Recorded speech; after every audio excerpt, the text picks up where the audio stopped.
अस्सलाम वालेकुम dear students, today we are going to start chapter number 1 part B the newcomer नया आने वाला।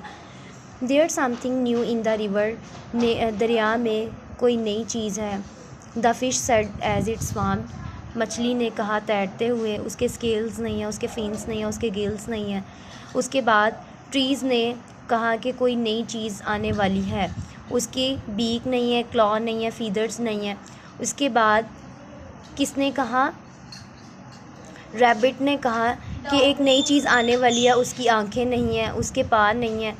नेक्स्ट फिर कहा क्या कि पोलर बियर ने कहा कि एक नई चीज़ आने वाली है, उसका शैडो नहीं है ग्लेशियर पर।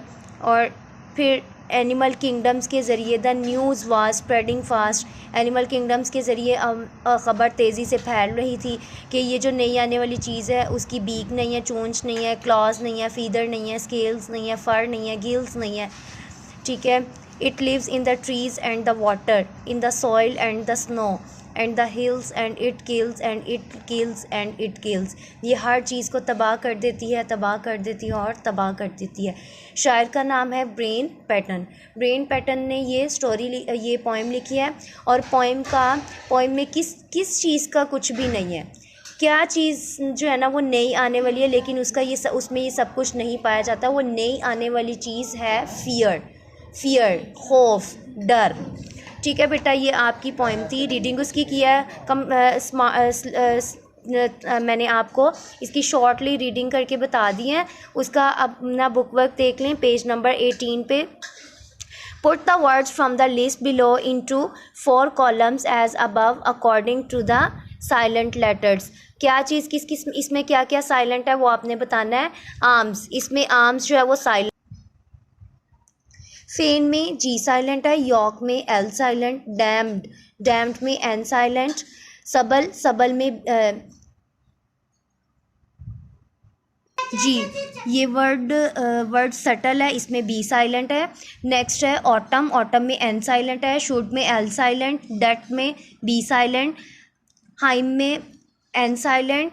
नेक्स्ट है डम में बी साइलेंट, पाम में एल साइलेंट, प्लम्बर में बी साइलेंट, एमंड में एल साइलेंट।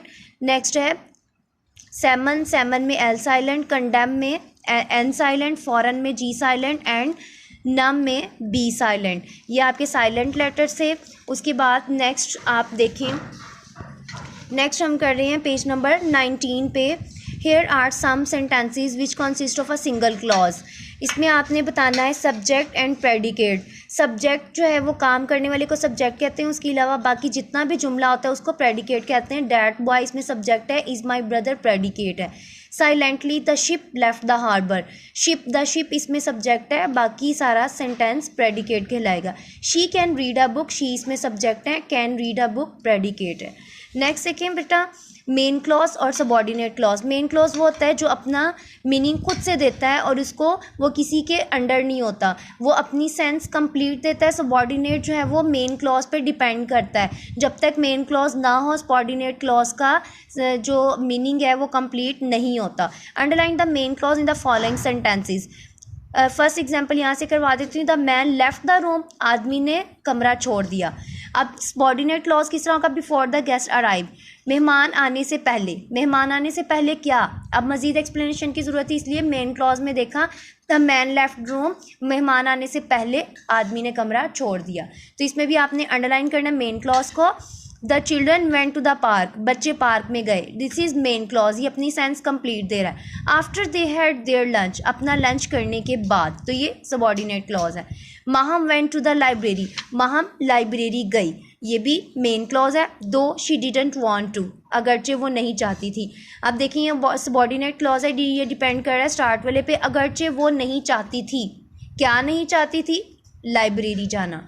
ठीक है, तो ये मेन क्लॉज और ये सबॉर्डिनेट क्लॉज। इसी तरह मैंने अंडरलाइन कर दी है, ये आप इसको केयरफुली देख लें और अंडरलाइन कर लें। Okay students, this is your working neat and clean. अपनी बुक्स पे भी नोट डाउन कर लें और साथ में इसकी अंडरस्टैंडिंग कर लें। ये मैंने आपको जो वर्किंग सेंड किया है इसकी अंडरस्टैंडिंग कर लें। ओके स्टूडेंट्स, अल्लाह हाफिज़ एंड टेक केयर।